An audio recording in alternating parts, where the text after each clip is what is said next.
BAYOWA Films and Records International. Ọlọ́run gbọ́ mi, Ọlọ́run gbọ́ mi, gbọ́ mi, Ọlọ́run gbọ́ mi, dáríjì mi o, dáríjì mi o, ẹ̀mí mímọ́ má kọ̀ mí lẹ̀ o, Ọlọ́run gbọ́ mi, gbogbo wa la fẹ́. Ẹ̀mí tọ́ni sọ̀nà ògo ìwọ la fẹ́ rí ẹ̀mí ológo àdàbàyè torí bó o bá kọ̀ mí sílẹ̀ ojúlé tì mí láé ẹ̀mí mímọ́ kan sọ́ọ̀lù sílẹ̀ fòdí jàtijàti ẹ̀mí mímọ́ kan sọ́ọ̀lù sílẹ̀ òdì rédèrèdè ẹ̀mí mímọ́ má kọ̀ mí lẹ̀ o Ọlọ́run gbóhùn mi. BAYOWA Films and Records International. Ẹ̀mí mímọ́ sọ̀kalẹ̀ wá o, a fẹ́ rí o. Ẹ̀mí mímọ́ sọ̀kalẹ̀ wá, a fẹ́ rí o. Àwa dúró àràmọ́ àgbélébú rẹ̀. Ọlọ́run o, ọ̀run ṣí, a fẹ́ máa gbóhùn rẹ̀. Ká lè mọ ohun tó kàn, ká tún lè tẹ̀síwájú. Ẹ̀mí mímọ́ sọ̀kalẹ̀ wá, a fẹ́ rí o. Lọ́jọ́ Pentecost mo mọ̀ o, ó rán ẹ̀mí mímọ́ rẹ̀ wá. Lọ́jọ́ Pentecost mo mọ̀ o, ó rán ẹ̀mí mímọ́ rẹ̀ bọ̀ o. Sára èèyàn gbogbo ìmísí rẹ̀ balẹ̀ wọn, pàbí tọjọ́ yẹn lò ní òye. Ẹ̀mí mímọ́ sọ̀kalẹ̀ wá o, a fẹ́ rí o. Ẹ̀mí mímọ́ sọ̀kalẹ̀ wá, a fẹ́ rí o. BAYOWA Films and Records International.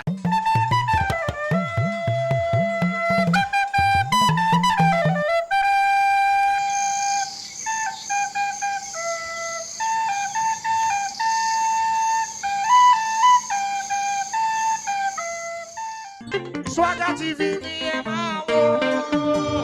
Swaga TV ni ẹ máa wò. Swaga TV ni ẹ wá wò. Swaga TV ni ẹ máa wò. Swaga, Swaga. Ọmọ rẹ̀ ò sí ìjọba dábì Swaga. Swaga TV ni ẹ máa wò. Swaga TV ni ẹ máa wò. Gbogbo ayé gbé Jésù ga. Àǹkẹ́ ẹ̀wọ̀ lẹ́fún. Àǹkẹ́ ẹ̀wọ̀ lẹ́fún. Ẹ̀mú adé ọba rẹ̀ wá. Ṣé lọ́ba àlọ́ba àlọ́ba àlọ́ba àlọ́ba àlọ́ba àlọ́ba. Ṣé lọ́ba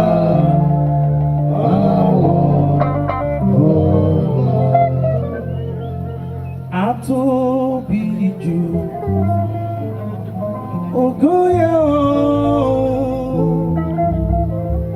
kábíyèsí tí kò yípo padà ògo yẹ ọ́ kí lẹ rí àtóbi jù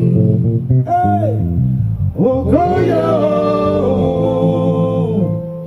kábíyèsí tí kò yípo padà ògo yẹ ọ́.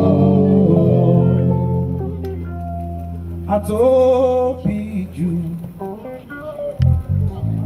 ògo yẹ ọ́ kábíyèsí tí kò yípo padà ògo yẹ ọ́ àtóbi jù ògo yẹ ọ́ kábíyèsí tí kò yípo padà ògo yẹ ọ́.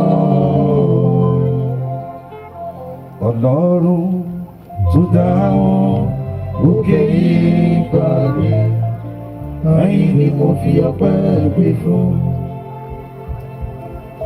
Ọlọ́run tó dá wọn òkè ìgbàgbé ẹ̀yin ni mo fi ọpẹ́ gbé fún.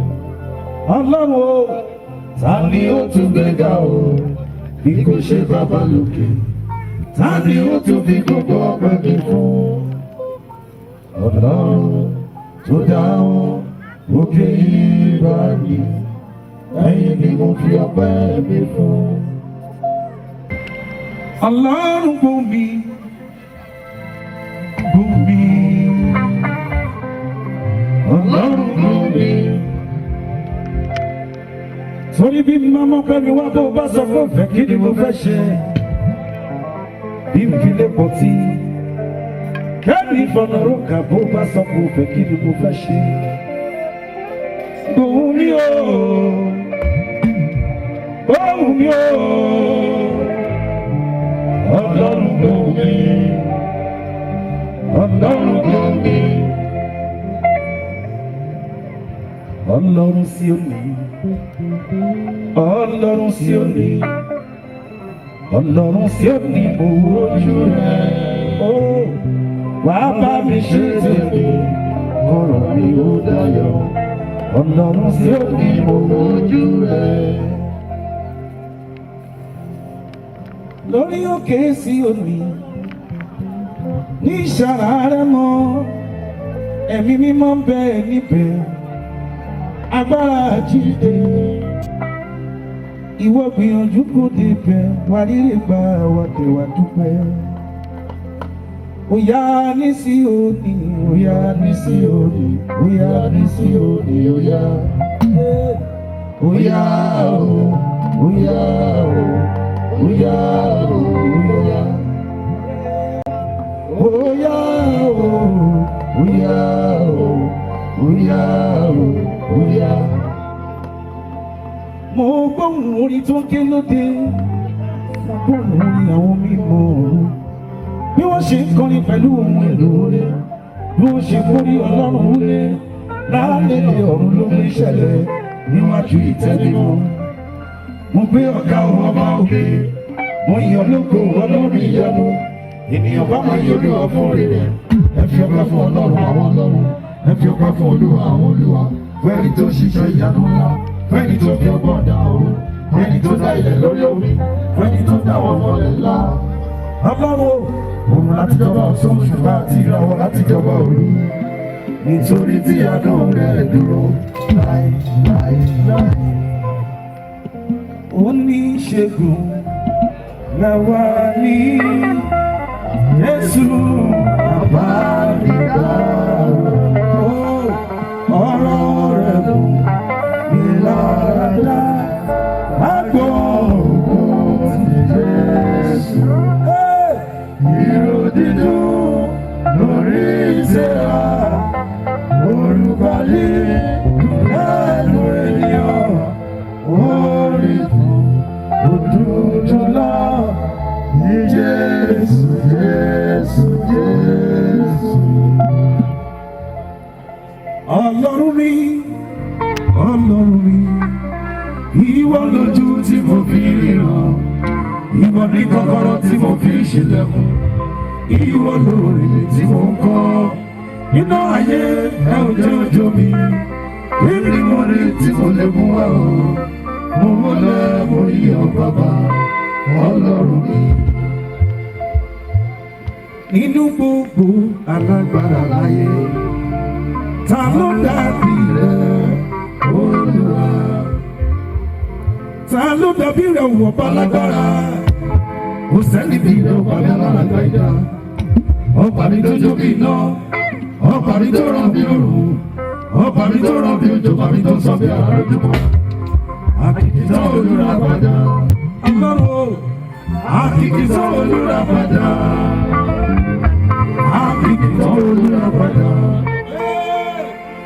Àkìkìtàn olùràpadà, àkìkìtàn olùràpadà. Ọba tí kìí sùn, tí kìí tó gbé. Àkìkìtàn olùràpadà. Ìwọ ṣá ló wà lẹ́yìn mi, báyé fi pè mí látòrí ṣe. Ọlọ́run o, bí o sí ọ lẹ́yìn mi, kò sẹ́ni tó lè mú mi látòrí ṣe. Ọlọ́run ìbẹ̀rù, ẹrù rẹ̀ ni mo bá. Ọba mímọ́, Jèhófà mo bẹ̀rù rẹ̀. Bàbá mi mo bẹ̀rù, ẹrù rẹ̀ ò bá mi. máa ń ṣètò kò sọ́ba tó dàbí rẹ̀. Ojú mi rí tó kí tó rògbò lò láyé, ìyà jẹ́ púpọ̀ sí mi lára kí tó dolókìkí láyé mi. Ìgbà kan rí àti jẹun dọ̀ràn ní òróró àti ràpárá àti wọṣọ dọ̀ràn kódà mi ò róúnjẹ òòjọ́ jẹ. Ọdún méje lórí rìn táwọn ṣe fún ìbára ká tó jẹun, ìgbà yẹn tèmi wá kìsà láláyé olùrànlọ́wọ́ kankan. Kò sílé kò sí ibùgbé, kò sára kò sẹ́ni kankan. Àwọn ọ̀rẹ́ mi ládùúgbò gbogbo wọn wò mí bí elébi. Aṣókúta ìmọ̀lẹ́ kọ̀ sílẹ̀ àṣẹ yóò di pàtàkì ìgúnlé. Èmi ẹni tààrọ̀ pé kò lè pàgọ́ àṣẹ máa padà kọ́lé alárinrin. Bọ́lárùn bá sọ pé á dára, nobody can say no. Ibi ó sì bí dé. Ẹ̀mọ́ rẹ̀ kò lè débẹ̀ o. Wọ́n yá lógo. Wọ́n yá lógo. Wọ́n yá lógo. Ibi ó sì bí dé. Ẹ̀mọ́ rẹ̀ kò lè débẹ̀ o. Wọ́n yá lógo. Ọlá lẹ́wọ̀ láṣọ. Ògo láṣọ ìrèké. Ìjì lẹ́gùn lẹ́ṣí. Àwọn márìndì Elédùmarè. Ọlọ́run tó sọ mí di dùrù tí gbogbo ẹgbà yìí ń gbọ́. Onídùrù tàtọ̀wọ́ lọ́rùn ṣe tí kò ní bàjẹ́ là. Ta ò má fi nígbà bọ̀ wá. Orúkọ rẹ̀ nìkan. Orúkọ rẹ̀ nìkan. Ọlọ́run orúkọ rẹ̀ nìkan. Táwọn bá fi nígbà bọ̀ wá. Orúkọ rẹ̀ nìkan. Má má fojú àdàbà mi ò ẹlẹ́dà. Ojú àdàbà rẹ̀. Gbogbo ẹ̀dá ènìyàn kò dìde lórí ẹsẹ̀ lọ́wọ́ tún ẹ̀ sókè. Wọ́n ní bó bá jẹ́wọ́ ló pè mí ò jọ̀wọ́ fàmì ọ́. Àmì èdìdì tí ó fún mi dá. Agbára ń bẹ nínú ẹ̀jẹ̀ rẹ̀. Ìwòsàn ń bẹ nínú ẹ̀jẹ̀ rẹ̀. Ọba tó pín òkun ní àbá ọmọ Ísírẹ́lì. Kò má sí ohun tí ẹ ò lè ṣe. Agbára ń bẹ nínú ẹ̀jẹ̀ rẹ̀. Ìwòsàn ń bẹ nínú ẹ̀jẹ̀ rẹ̀. Ọba tó pín òkun ní àbá ọmọ Ísírẹ́lì. Kò má sí ohun tí ẹ ò lè ṣe. Ọlọ́run ẹ̀mí gbogbo ènìyàn. Ewu orí rẹ̀ ò sọ gbogbo. Bẹ́ẹ̀ni ọ̀pá tí orí tilẹ̀ ò sọ ọ̀dọ̀lẹ̀. Ọdún kejì rèé bí eré bí àwàdà. Ara kò lè ṣe o. Ẹ̀mí ló lè ṣe o. Ẹ pariwo. Ara kò lè ṣe o. Ẹ̀mí ló lè ṣe o. Ẹ̀mí mímọ́ ni mo fẹ́. Ọlọ́run alágbára. Ara kò lè ṣiṣẹ́ mi o. Olùgbàlà gbé mi wọ̀. Ẹ jẹ́ kí gbogbo ẹ̀dá ènìyàn kó kúrò lábẹ́ kánópì kó bọ́ síta bíà. Ẹ̀yọ́ ní kámẹ́rà ẹ̀ kúrò mẹ́ẹ̀. Agbára ńlá kan wà. Èyí tó lókun dúró. Agbára ńlá kan wà. Ewọ̀ mi ò bàbá. Ìmọ̀ tilẹ̀ kéré.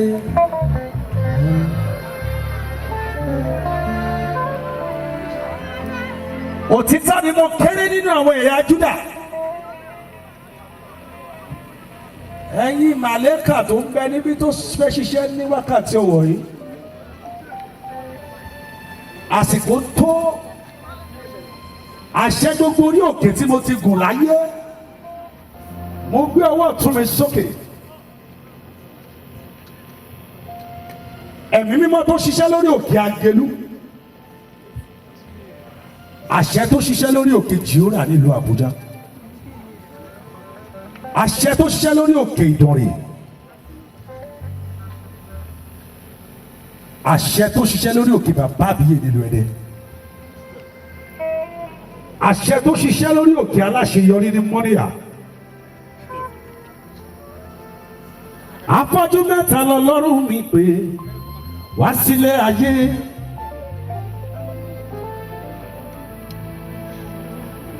Èkíní Bàbá Àbíyè, Ọlọ́run Akàndé lẹ́dẹ́. Èkejì lọ́ba Dáre o, ìkẹta ni Muideen Kasali. Agbára agbára agbára ikọ̀ o. Ẹ pariwo alágbára lọ́lọ́run mi o. Agbára agbára agbára ikọ̀ o. Àmì tó sọ fún ìdílé o. Agbára agbára agbára ikọ̀ o. Ọlọ́run mi tó sọ fẹ́ dìbò. Agbára agbára agbára ikọ̀ o. Ọlọ́run Ọládélé ọmọ Ògún ti pẹ́. Agbára agbára agbára ikọ̀ o. Gbogbo ẹ̀dá ènìyàn kó nawọ́ ọ̀tún sókè.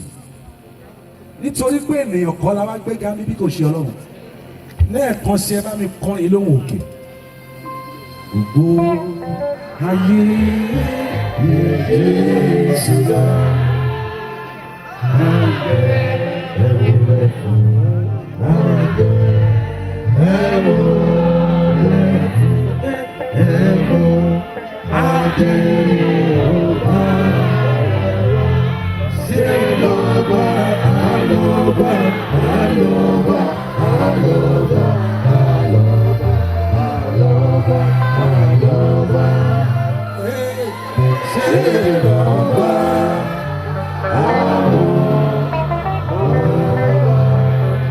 Ohun tí mo gbọ́ bí mo ṣe gòkè ni wípé bá a bá ṣe yan Ọlọ́run tó ní ọ̀sán yìí, ọ̀run sọ fún mi fún òun fẹ́ rìn kọjá.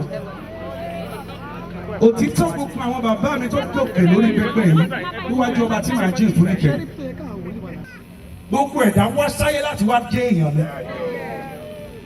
Ayé ló máa ń fi aṣọ ogun bu aṣọ ogun mú ẹ̀dá lára. Mo sọ lẹ́ẹ̀kan sí. Gbọ́ bí Ọlọ́run ti ń bẹ tí ẹ̀mí rẹ̀ wà láàyè, ayé kan tó wá yìí ó máa jẹ́ èèyàn láyé. Mo dúró níwájú ẹ̀rù Jákọ́bù, mo sọ̀rọ̀ taṣẹ́taṣẹ́, àrùsókè báyìí ni ẹmu máa ń ru sí. Àdàbí bí n bá lóhun tí mò ń tọ́lá ní ìbábá ní ìkọ̀kọ̀, àdàbí tí n bá ní babaláwo tí mo gbójúlé, àdàbí bí n bá bẹ́yàn fi nǹkan tẹ́lẹ̀ lórí òkè yìí. Ẹ gbọ́ tó bá jẹ́ wípé àṣẹ ẹ̀jẹ̀ Jésù ni mo dúró lé, àkọlé ti ọdún yìí, the blood of Jesus, the blood of Jesus. Ẹ pariwo the blood of Jesus. A ní ẹ̀ẹ̀méje ni ẹ pariwo the blood of Jesus. Ẹlẹ́kẹ̀ẹ́ta ẹ pariwo the blood of Jesus. Ẹlẹ́kẹ̀rin ẹ pariwo the blood of Jesus. Ẹlẹ́kẹ̀rún ẹ pariwo the blood of Jesus. Ẹlẹ́kẹ̀fà ẹ pariwo the blood of Jesus. Ní ẹlẹ́kẹ̀jì ẹ pariwo the blood of Jesus. Láti wákàtí ọ̀wọ̀ yìí lọ, ẹ̀jẹ̀ Jésù kò mú ọ lára dá. Àwọn bàbá mi wà lórí pẹpẹ pẹ̀lú mi nígbà yẹn. Ní ìgbà kọ́kọ́ tí a dárí òkè sílẹ̀, wòlíì àgbáyé ni Prophet Muideen Kasali lọ́wọ́ fi orí òkè lélẹ̀. Lẹ́nìí bàbá tún surprise wa lẹ́ẹ̀kan sí. Ẹ̀yin rẹ̀ gbọ́wọ́ tún yín sókè. Àrùsókè báyìí ni mo máa ń rú sí. Torí pé lójijì ni Jésù ó dé. Torí pé a ti kọ́ pé Jésù máa dé lójijì. Ìwọ tó ń gbọ́ mi ní wákàtí ọ̀wọ̀ yìí.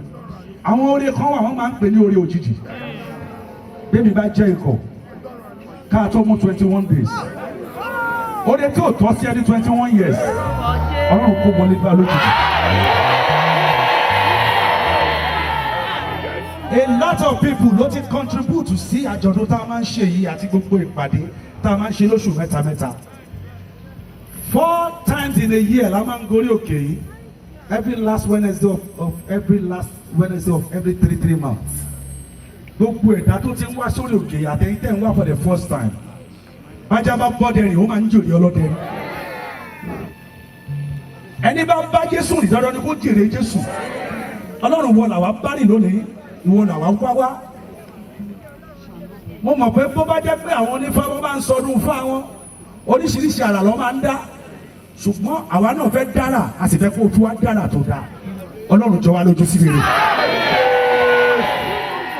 Ohun tó kọjá òye mi nínú ọ̀rọ̀ rẹ ni wípé àti wá ìṣe tá a ti ń ṣe àti gba òjò àti gba ẹ̀rùn.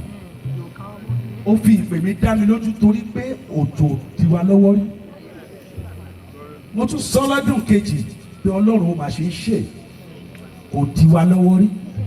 Nígbà tó òjò bẹ̀rẹ̀ ń jẹ ta àwọn tó súnmọ́ mi sọ wípé ẹ gbàdúrà fún òjò yìí. Wọ́n ní tó bá jẹ́ pé òtítọ́ ló pè mí sẹ̀ òjò ní di wa lọ́wọ́. Bó bá rọ̀ ọdún tó kọjá ó rọ̀ ní gbogbo ìlú tó sọ̀rọ̀ àǹdí ṣáà ṣùgbọ́n lórí òkè nìkan ni kò ti rọ̀. That is to say ó fi àmì hàn. Ó sọ lẹ́ẹ̀kan sí pé bó bá jẹ́wọ́ ló pè mí ó jọ̀wọ́ fà mí o. Àmì èdìdì tí ó fún mi dá. Gbọ́ àmì kan wà tọ́lọ́run máa fi wọ̀n láyé èèyàn. Táwọn èèyàn máa wò gẹ́gẹ́ bí ẹ̀dá ọ̀tọ̀. Tó máa wò pé yes èèyàn ló dé kò ń ṣèrò. Ọ̀tọ̀ ní èrò ọ̀tọ̀ ní èèyàn. Bí èèyàn bá dé wọ́n á ní ẹ kúrò ẹ jẹ́ kí alàgbà wọlé. Bí èrò bá dé kò sẹ́ni tó rí. Gbọ́ o ti wà láàrin èrò tẹ́lẹ̀. Mo wá sọ̀rọ̀ gẹ́gẹ́ bí wòlíì. Sọ́rí nínú àwọn olówó tó wà lórílẹ̀‐èdè Nàìjíríà yìí àti ìpọ̀ tó. Genesis Abisa àti ṣe kíni ká tó mú 41 days. Nínú àwọn olówó tó máa darí orílẹ̀‐èdè yìí ọ̀run máa kà ẹ́ mọ́ wọn. Ní wòlíì Genesis ó tó ń wàásù mo fẹ́ kí bàbá prophet Muideen Kasali ó súre fún gbogbo ènìyàn. Ẹ̀kọ̀ọ̀kan báyìí la máa rí wọn yàtọ̀ sí pé a rí wọn lórí òkè mọ́níyà. Bá mi sà, God bless you sir. Amen. Ọmọ tó bá sọ pé ìyá àwọn ò ní sùn ọ̀nà ò ní fojú bọ ọrùn. Gbogbo ìgbà tí mo bá rántí pé mo ti ju àwọn kan lọ nínú ìpè ó ní mo máa ń fi sọ́kàn pé àwọn kan gbọ́dọ̀ jù mí lọ. Nínú àwọn tí mo fẹ́ Ọlọ́run ó gbéga jù mí lọ òun lọkùnrin tó kúrò bàbá mọ́ mi lẹ́ẹ̀kan yẹn. Ìsọjí yẹn ìṣẹ́jú méjì péré ni ẹni tí àtẹ́wọ́ ẹ̀ bá ti lọlẹ̀ ń bẹ̀ kọ́ máa yanjú ẹ̀ o. Mo fẹ́ yọkùnrin lójú torí kọ́ máa lọ fòyọ́ mi tẹ́mi gan bá ti ń mirí àtọrùn. Mo ṣe bá Ọlọ́run mo ṣe orí baládé ọmọ tó ọlá ṣe. Èèyàn gbàgbé Ọlọ́run rántí ọmọ ààfin ọ̀run. Mo ṣe bá Àjàyí ọgbọ́n Jésù bàbá mi kúkúrú yẹmí bàbá Olúṣẹ́gun Àdàmúrè fáfọ̀ padà ní bàbá àbíyè. Àwọn bàbá ń bẹ lálẹ́ bí ọ̀run níbi tí wọ́n gbé ń sinmi. Mo ṣe bá Ọlọ́run ọ̀nà ìwà mímọ́. Wòlíì ńlá tá a gbé kalẹ̀ nípò Adéọlá ọmọ bàbá tí ń jẹ́ forí kangun iná gorí ilé fẹjú ọmọ Ṣubúọlá. Àwọn bàbá ń bẹ lálẹ́ bí ọ̀run níbi tí wọ́n gbé ń sinmi. Ìpìlẹ̀ ti Jésù ilé ẹ̀ lẹ́yìn bàbá aládùúrà ta. Bí o bọ̀ bàbá ṣe rọ̀jò ọwọ́ dúró níbẹ̀ mo dúró létí bàbá ta. Orúkọ ẹ̀yọ̀ o. Ọlọ́run yóò sọ̀rọ̀.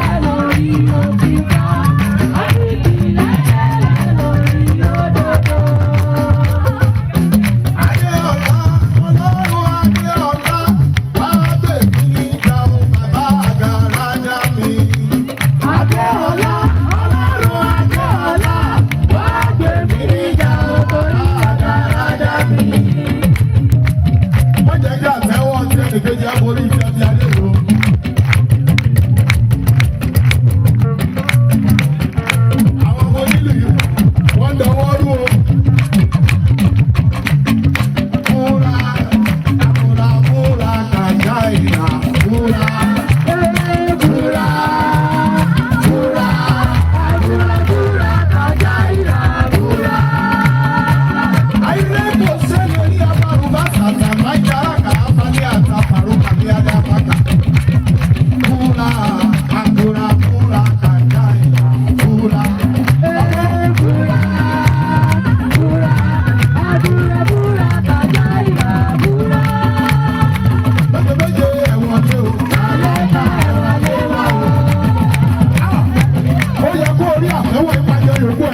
Genesis is set it call. Thank you. Ibikíbi tẹ́ bá wà, ẹni tó mọ̀ pé àṣẹ yẹn ti ṣiṣẹ́ nínú ayé ogun kí hallelujah kọ́ ọmọ orílẹ̀.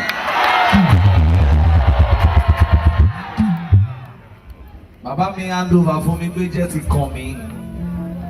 Pẹ̀lú gbogbo ìbéèrè tá a ti béèrè. Gbogbo ẹni tó ń bá rìn tí ògo ti ṣí lọ lára ẹ̀. Ọlá ìpàdé àdúrà tó wà lẹ́nìí ìgbéyàwó dé sáré yín. Ẹgbọ́n ọ̀rọ̀ Olúwa mo sọ̀rọ̀ gẹ́gẹ́ bí ọmọ wòlíì. Òjò kì í tán lọ́run, omi kì í tán láyé. Gbogbo ìwọ tó rí àmì ṣe ohun tí ẹgbẹ́ ẹ ń ṣe nínú ìnira. Ìwọ tí àmì ẹ gòkè wá ṣe nínú ìrọ̀rùn. Can you please put your hands together to welcome with me as I hand over the microphone to my daddy, Prophet Pastor A.T. Williams. Amen. Are you right? Can you wave your hands to Jesus? Hallelujah. Just wave your hands to Jesus. The Lord is good. All the time. Can you look at someone beside you, say to him, my neighbor. Can you shout louder? Say it louder. Okay, now listen to me, church. Can you give me your two hands? Stretch your two hands to God. Listen to this one. 1 minute of God can change your story. Somebody cannot hear what I'm saying here. I said, 1 minute of God's favor can change your story. If you believe with me and if your amen can be louder than 10 people on this ground, between now and the next 72 hours, God will rewrite your story.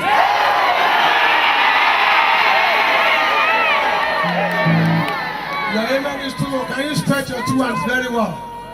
I'm going to spend only 3 minutes, but listen to this one. This is my house, I will still come back. I just have to be here tonight. Atorise is my blood brother. I just have to be here. Give me your 3 hands. Don't look at me, I am nothing. But the Bible says greater is the one that is in me than the one that is in the world. And the Bible says I can do all things in Christ that strengthens me. There is a soul here. This is what God is saying concerning before the end of this year. Every members of your family will congratulate you. Your amen is too low. I have 2 minutes. In the name of the Father, in the name of the Son, in the name of the Holy Ghost. Step to the next person beside. Say, neighbor. Your enemy is in trouble tonight.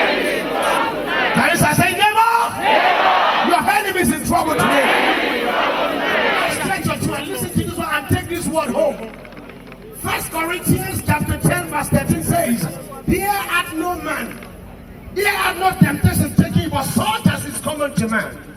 But God is faithful, for He will not allow you to be suffered beyond what you can bear. Also with the temptation, He will make a way of escape. I don't know what you are going through, I don't know what you are passing through. But I'm here to say to someone here, your problem is not coming to stay, it's coming to pass. Listen, are you getting what I'm saying here? I don't know what you are passing through, you are not the first and you cannot be the last. Listen, everything in life is turn by turn. There is time for everything. Quick arrival does not determine superiority. For the fact that you are doing one more than me today does not mean you are my boss. It's just that this is your time. And whether you like it or not, my own time is coming. Can you slap people and say to them, my time is coming? Come on, give me your change. I have 2 minutes to spend. Listen, who told you that you cannot celebrate before the end of this year?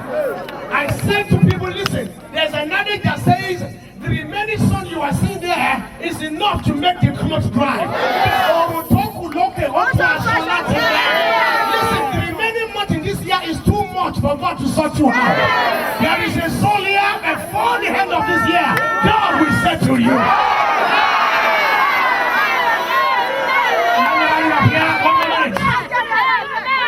Listen, how will you know that God is a God that maketh a way where there's no way, when your way is not blocked?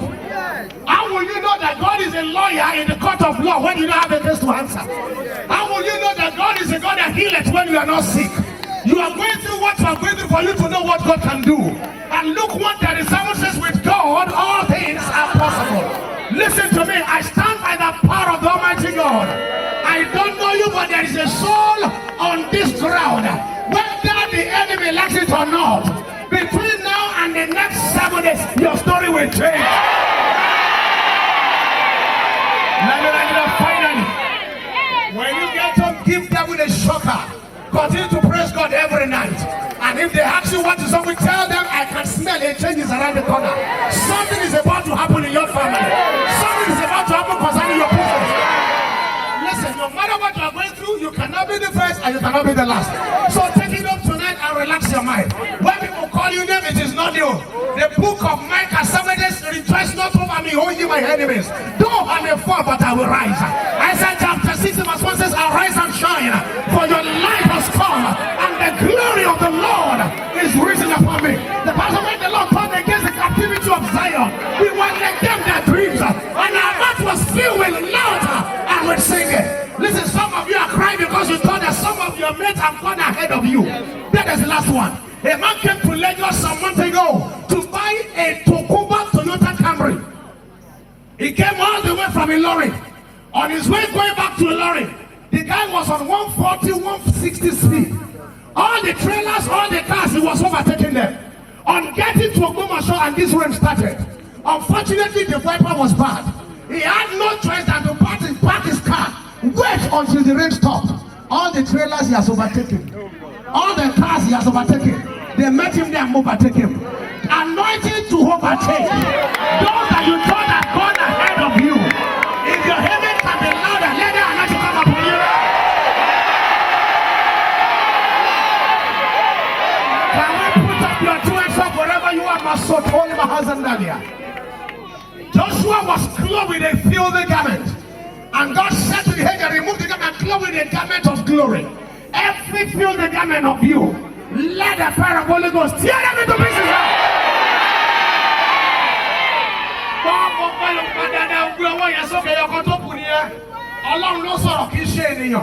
Listen to this one, people of God.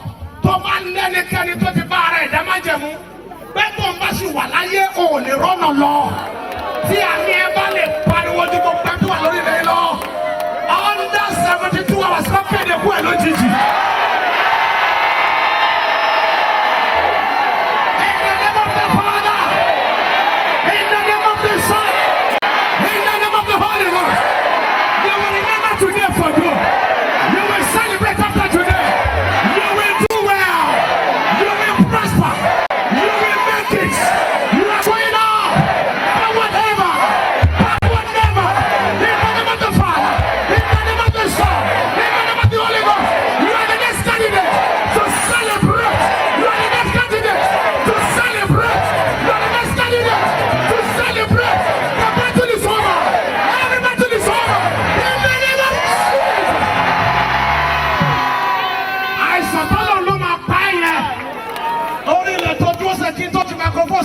máa wà tí lójijì.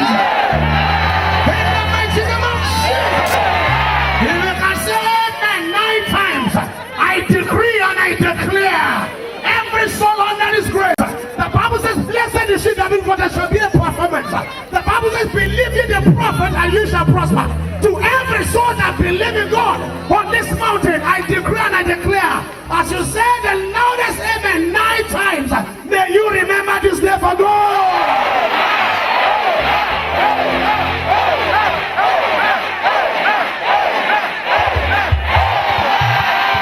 Can you walk up to my people and say to them, congratulations, I will testify before you.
Ayé ò ní rí ọkùn sẹ́kù. Gbogbo èdè ènìyàn kò súnmọ́ mi báyìí. Ọlọ́run pa aláṣẹ fún mi, ẹdún sì kéde wá, ó pa aláṣẹ fún mi pé ká jó díẹ̀. Bèè lọ́wọ́ ẹ tó dúró tiẹ̀ wípé ṣé o ṣe tán láti jó.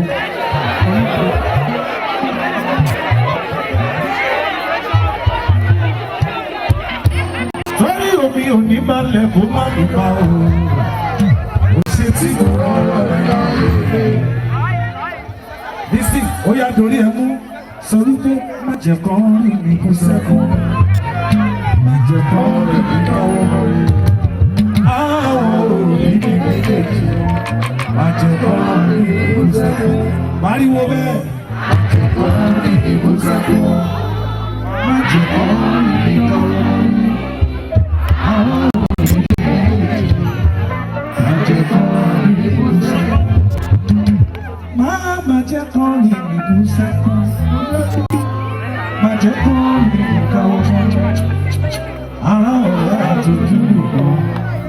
Má jẹ́ kán rí mi kú sẹ́kùn. Sọ́tí ẹ bẹ́ẹ̀. Má jẹ́ kán rí mi kú sẹ́kùn. Má jẹ́ kán rí mi káwọ́ mọ́rí. Ara ọ̀rẹ́ méjèèjì. Má jẹ́ kán rí mi kú sẹ́kùn. sọ wípé Olúwa má fi mí sílẹ̀, má fi mí sílẹ̀, ayé àdá mi dúró. Sọ tiẹ̀ bẹ́ẹ̀, Olúwa má fi mí sílẹ̀, má fi mí sílẹ̀, ayé àdá mi dúró. Mo gbọ́ nǹkan lẹ́ẹ̀kan, Princess Bukayo Ọlọ́run tún bẹnu wọn sọ̀rọ̀, àwọn náà tún fàṣẹ sí pé Ọlọ́run sọ pé gbogbo ẹ̀dá kọ̀ọ̀kan tó wà ní ibà ìlú máa bùkún. Mo ní káyé má sọ òótọ́, káyé má sọ òótọ́, òjò bá ti dá òjò ti dá bá o, káyé má sọ òótọ́. Sọ pé Olúwa má fi mí sílẹ̀, bó bá fi mí sílẹ̀, ayé àdá mi dúró. Sọ tiẹ̀ bẹ́ẹ̀, Olúwa má fi mí sílẹ̀, bó bá fi mí sílẹ̀, ayé àdá mi dúró. Ìwọ tí o fẹ́ lọ sínú ògo tuntun náà wọ́n yẹ sókè kiri. Ó yá sọ pé ó yá nínú ògo. Ó yá nínú ògo.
àdúrà ló lè tún ṣe, àdúrà ló lè ṣe tó dára. Ó yẹ pariwo wípé orúkọ tó gbàdúrà o, tó múnú mi tó bá mi lẹ́yìn. Lẹ́nu àbábí òwúrọ̀ ní ìyàwó náà, àsọ̀rọ̀ náà lọ. Nígbà tá a ṣe wọ̀nyí, afẹ́lọ́ gbọ́rọ̀ láti ọdún Genesis, ẹ̀jẹ̀ Jésù fún ìṣẹ́jú náà. Ó yà náwó ẹ̀sùn kì í sọ pé Ajáwúrà ẹ̀bí, ọba mi dé o, ọmọ orí àlẹ́ o, bàbá mi ò, ọba mi dé o, ọmọ lẹ́ Ajáwúrà bàbá ọba mi dé o, ọmọ orí àlẹ́ o, ó yà wá àdúrà sókè, ọ̀rí pé ọba mi dé o, ó yà pariwo pé Ajáwúrà ẹ̀bí.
Your phone is it up. máa ní their last before nílẹ̀. Ṣùgbọ́n tó bá ní their last. Kí ni lẹ́sẹ̀ ni? Kí ni ìbọn sí Thursday? Before 12 o'clock tomorrow. Bàbá ní wákàtí. Lè iṣẹ́ ọ̀rọ̀ rẹ̀ yá. Kí gbogbo ayé lè mọ̀. Báyìí ẹ̀rọ rẹ̀ ní sẹ́. Ẹ̀sọ́. Láyé ìgbèrògùn. Wákàtí lọ́dẹ tàbí ó bá rí rí. Lábẹ́ agbára mi wọ Jésù. Iná fóònù ẹ̀ sókè. I am not an entertainer, I'm a preacher, But I have to back it up with what I have met. For us to meet and experience the fulfillment of God. Because the blood of Jesus can give you turnaround and give you flagabasting miracle that will make you look like a lie. Why is here? Because of the Ishakon the world.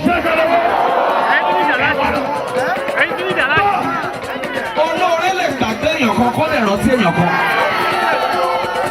Olóore lè gbàgbé èèyàn kan kó lè tẹ́sí àkáǹtì sí èèyàn kan.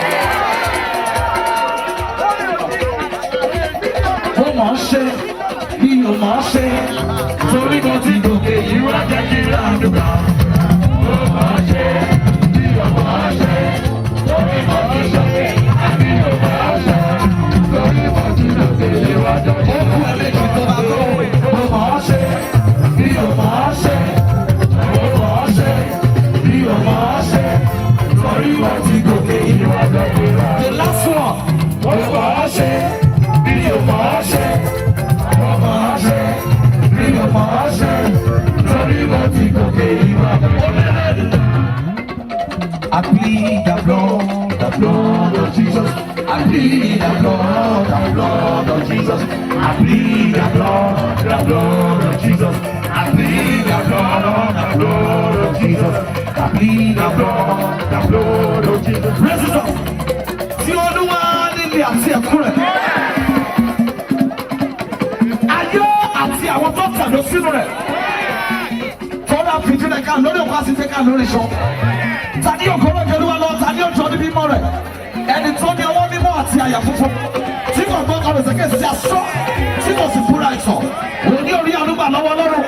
Àti òdodo lọ́wọ́ Ọlọ́run ìgbàlà rẹ̀. Èyí ni rántí ṣàfẹ́rí rẹ̀ Ọlọ́run Celestial. Ẹ̀gbọ́n ìsọ̀kẹ̀ náà. Kágbé ìsọ̀kẹ̀ ẹ̀dẹ̀kọ̀ ayérayé. Kí ọba ògo já Jèhófà kó sọ̀kalẹ̀ wá. Gbogbo ẹni tó lọ fóònù ẹ̀ sókè. Kí aago méjìlá ọ̀la tó lù. Bẹ̀rẹ̀ láti fi lọ olóore kó bẹ̀rẹ̀ sí ní sẹ́dà náà. Psalm 102 verse 13 says, the Lord shall arise to bless Zion. For the time to bless Zion has come. This is the set appointed time. I connect my grace as a prophet of God. And I decree to your life, with your 9 amen, your helpers will remember you.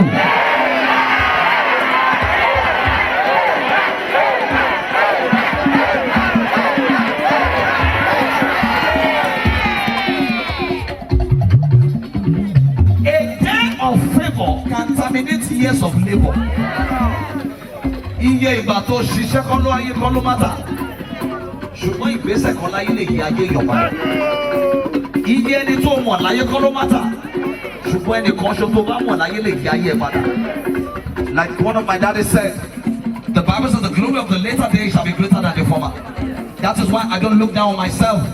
And I believe that if God is not ready to do something in your life, He wouldn't have brought you here. And when God brings you to meet lots of prophets, we have been able to talk about 3 prophets here, where we can talk about the tripartite nature of God, where we can talk about God the Father, the Son, and the Holy Ghost.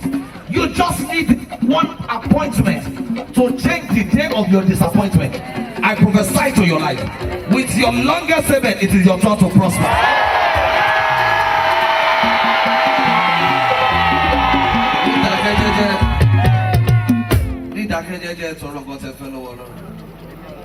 Àwa tá ń padà bọ̀ lórí òkè next year. Let's go Celestial.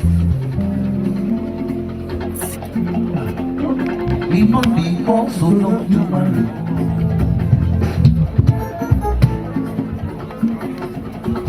Kanu rongo sowo sokale. Agora majoni. Sọ̀rọ̀ tó fẹ́, èmi ti bẹ̀rẹ̀ ohun tí mo bẹ̀rẹ̀ lórí òkè. Òkìtà lágbára tó ní ẹlẹ́. Don't expect my preaching today to make you sit down and begin to judge. We're going to make it musical. And we're going to have results that will terminate our insults. Òkìtà lágbára tó ní ẹlẹ́. Òun lọ́lọ́run kò tó bàbá wá jẹ́. Òkìtà lágbára tó ní ẹlẹ́. Ẹni tó wojú Olúwa fún ọmọ ìbejì nìyẹn lọ́wọ́ ẹ o. Ẹni tó wojú Olúwa fún ọkọ tá a bá máa padà débí next year ìwọ àti ọkọ ẹ ló máa wá. Gbogbo ẹni tó ti tọrọ ọkọ tó fẹ́ lọ́wọ́ Ọlọ́run ẹ tẹ́wọ́ yín síwájú. Gbogbo ẹni tó lùlù náà ẹ máa lù nǹkan kan wọ́. Ẹ̀yin náà ẹ béèrè nǹkan lọ́wọ́ Ọlọ́run. Ohun tó burú jù láyé ni kéèyàn tẹ̀lé lógo kó má rogolo. Gbogbo nǹkan ni máa ń báyọ̀ fi ṣeré ni kí n fi ògo báyọ̀ ṣeré. Torí nǹkan mẹ́rin láyé lè ṣe sí ògo, wọ́n lè dè ògo mọ́lẹ̀. Ọ̀pọ̀lọpọ̀ èèyàn tó wà ní prison yard kò ṣe pé wọ́n mọ̀ ṣe, ayé ló dè wọ́n mọ́bẹ̀. Ọlọ́run àánú gbogbo ibi tó dè ẹ́ mọ́ tó ń fi ọjọ́ orí ẹ̀ ṣòfò. Ìwọ náà wò ó kó o tó ṣàbí báwo ló ṣe máa mẹni tó fojú orí ẹ̀ ṣòfò. If your age cannot complement your achievement, tọmọ 40 years bá ṣì wà nílé mi rẹ́ǹtì kan ṣe ayé. Gbogbo ẹni tó rí àmì ṣe níbí lónìí, agbára tó ń fi ògo rẹ̀ ṣòfò, Olúwa kó bá wí.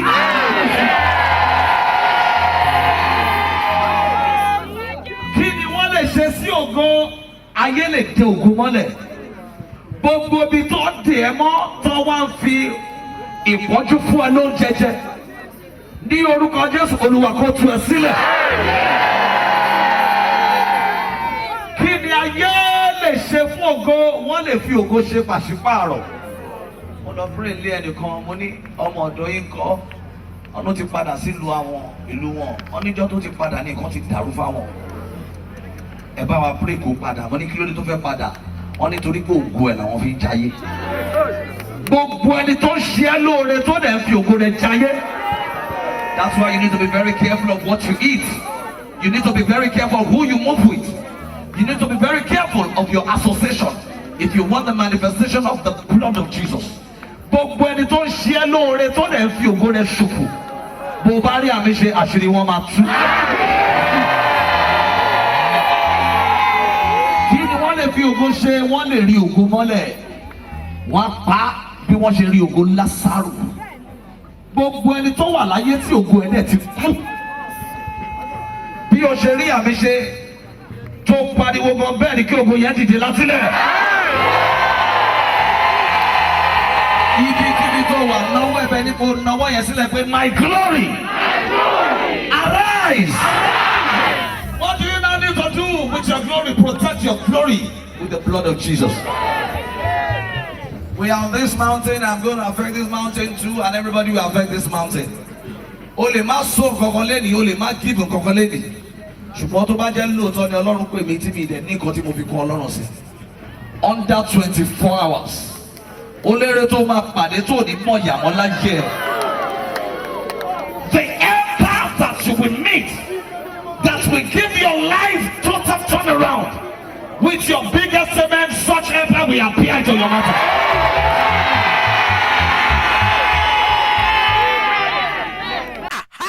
BAYOWA Films and Records International.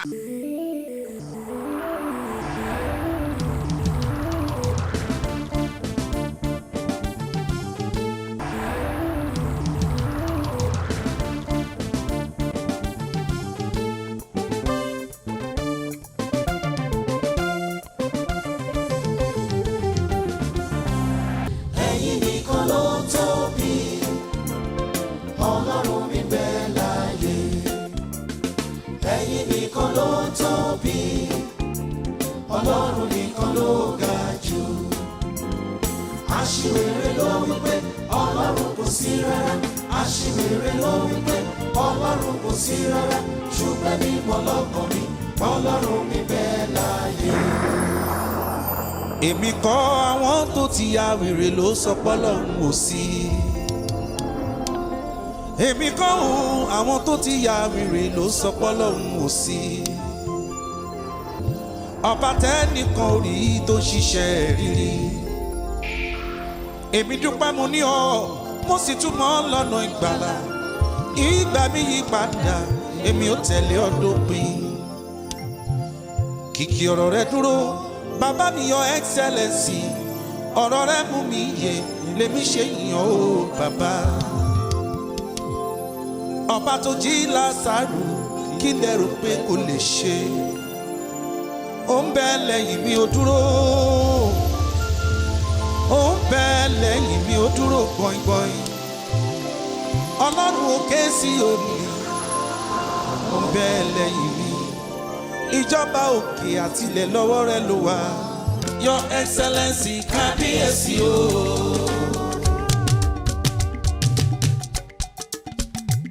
Ọlọ́run o. Your Excellency kábíyèsí o.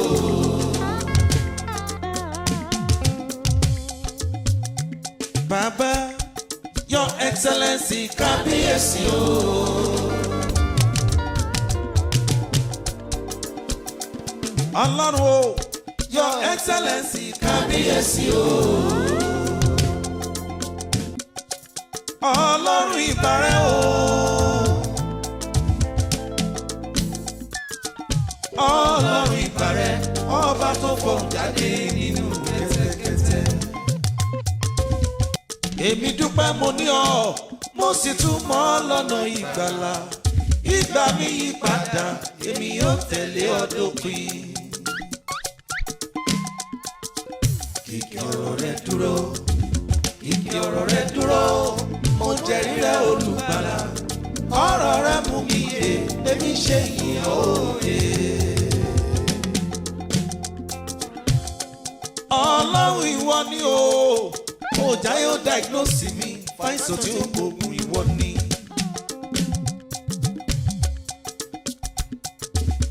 Ọlọ́run ìwọ ni o, ọjà yóò diagnose mi, fún kánsà lójijì Ọlọ́run mi. Ebi ń pa mí, ó fún mi ló jẹjẹ. Orúngbẹ́ ń gbẹ mí, ìwọ ló fún mi lómi mu. Nígbà tára mi kò yá, ìwọ ló wò mí sàn. Ó ṣe àtóbi jù, ó máa yìn ọ́ òye. Lókè lókè, I lift you higher.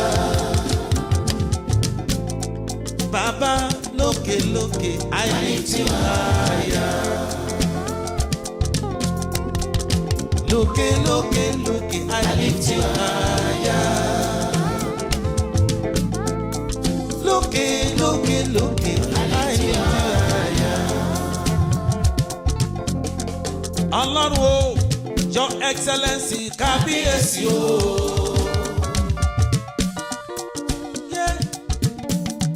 Bàbá Your Excellency kábíyèsí o.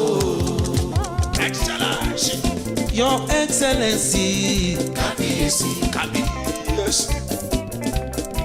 Oh, Your Supremacy kábíyèsí. Come on, give it to him. Ọlọ́run mo gbà o. Alágbára ni ọ́. Àwọn alápàlà gògó kò mí àrò. Are you serious? Àtúnmí kí Samba kò tẹ̀lé. Okay now. Àmọ́ lọ́wọ́ yìí ẹ wá gbọ́ percussion tó lékú tó ta létí. Ẹ bẹ̀rẹ̀ jíjọ́ àtórí ṣe o. Ọ̀rọ̀ wa dayọ̀. Swaga. Yoruba Swaga Channel ni o. Channel 310 ọlọ́tọ̀ ní tòun ọ̀tọ̀, ọ̀tọ̀ ní ti tọ́lú, ọ̀tọ̀ ní ti tọ̀lú, ọ̀tọ̀ ní ti tọ́lú wò. Swaga TV ni ẹ máa wò. Swaga TV ni ẹ máa wò. Adewale Ayuba, the only Mr. Bubble, Mr. Johnson. You are swaggering now. Yes, sir. And swagger, lolo. Yes, yes. And swagger. Swagger. Yes, sir. We are happy people, we make you happy. We are HAPPY, PEOPLE. We are happy people, we make SWAGA TV is here to stay ní orúkọ Ọlọ́run alágbára. A bẹ̀rẹ̀ ní orílẹ̀-èdè Nàìjíríà bá máa ṣe tún bẹ̀rẹ̀ ìlélẹ̀ ní orílẹ̀-èdè ìlú ọba. Kò sí nǹkan tó stop wa láti máa ní òkè àtún ní SWAGA TV tó yẹ pé lédè Yorùbá là ń sọ ní London àtúngbé tí Amẹ́ríkà bó ba yẹ rí nìyẹn ní agbára Ọlọ́run. Wọ́n ti mọ mayor láti ó ti pẹ́ o mo mọ̀ wọ́n nígbà tí wọ́n já kéwì. ọ̀rọ̀ ńlá lèyí o Boko Haram kèsòro Nàìjíríà o. Boko Haram subsidy. ṣé àwọn ké few people ló mọ̀ yẹn mo tún mọ̀ nígbà tí wọ́n tún di akọrin ìjọ tó jẹ́ gospel artist. mo ní bàbá kò sí bẹ̀rù mo ní bàbá kò sí fòyà á dára o kò ní bàjẹ́ o kó má ṣe bàjẹ́ ni mo ṣe ké pe bàbá mi o. ojú ọdẹ tí mo tẹ̀ yí o.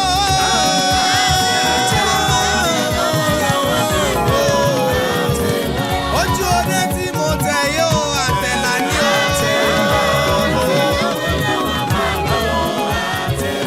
mo tún mọ̀ nígbà tí wọ́n tún bẹ̀rẹ̀ program pé òkè o jẹ́ ká tún gbé iṣẹ́ adúpẹ́ lọ́wọ́ Ọlọ́run and mo tún mọ̀ nígbà tó tún jẹ́ promotion. àràkẹ́gẹ́ ètò gbangba ètò gidi gbangba ètò èmi tí ń tọ́tọ́ Mayor Gbénga Déùsì. tó sì ń ṣe lọ́wọ́ till now so I'm so happy to be here. ṣe rí èmi Adéwálé Àyùbá èmi súnmọ́ Gbénga Déùsì lórí ọ̀nà iṣẹ́. eré fújì kan SWAGA kan.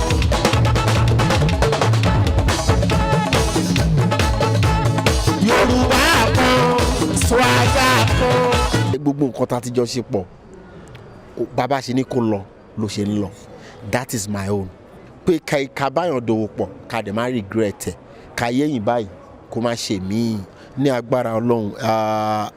SWAGA TV is here to stay ní orúkọ Ọlọ́run alágbára ní agbára Ọlọ́run a bẹ̀rẹ̀ ní orílẹ̀-èdè Nàìjíríà bá máa ṣe tún bẹ̀rẹ̀ ìlélẹ̀ ní orílẹ̀-èdè ìlú ọba London ní àbíkọ́ kò síbi tí Yorùbá ò ṣe o. ìjọba ló ṣe ń SWAGA níwọ̀n náà ò sùn WAGA ọmọ àdéhùn sí o kájọ láàrúdẹ. níbi olórí ìtàgé SWAGA náà ni. SWAGA TV ni ẹ máa wò. SWAGA TV ni ẹ máa wò. èyí yàtọ̀ gedegbe sí ti tẹ́lẹ̀. SWAGA níjọ́. Play, I love to play.